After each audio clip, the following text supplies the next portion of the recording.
Hello friends. Easter can be a time of such joy and celebration for families. For those families who've got young kids, or even for us who are in the slightly older circumstances, there is no denying that the first sign of Easter appears always on our supermarket shelves.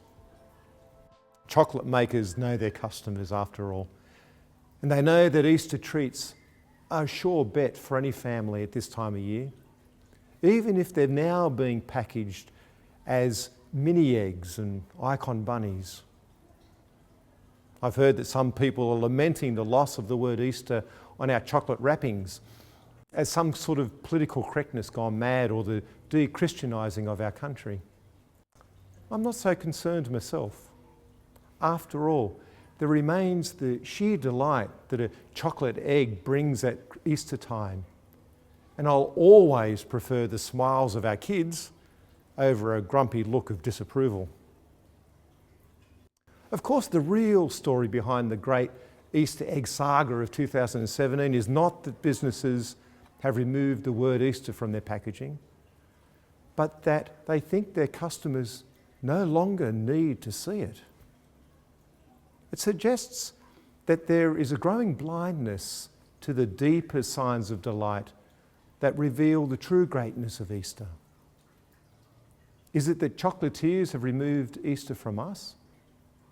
Or is it more that we have removed Easter from ourselves?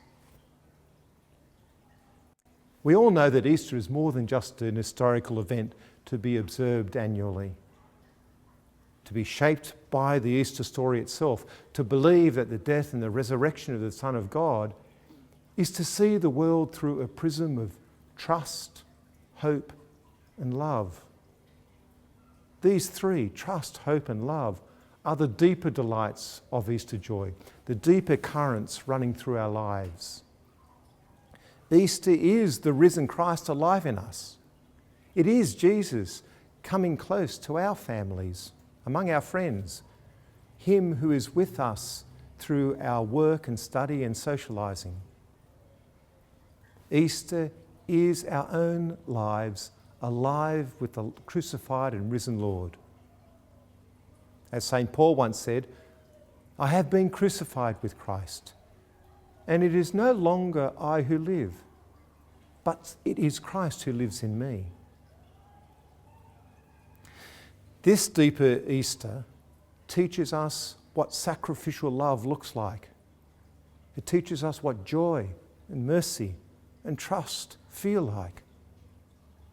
This deeper Easter with our crucified and risen friend can transform us into people who are true witnesses to hope and doers of justice. We know we have personally embraced Easter when these signs of the death and the resurrection of God's Son are noticeable in us by others. So the deep joy of Easter is not the sentiments or the products we might delight in at this time of year, as lovely as they are.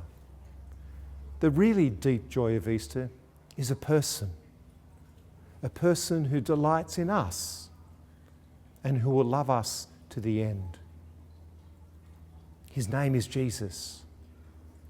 And because He has died and is now risen, He is living in us.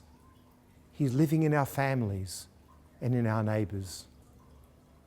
And nothing written on a chocolate wrapper could ever achieve that. So look to those deeper joys of Easter this year. And a happy Easter to you all.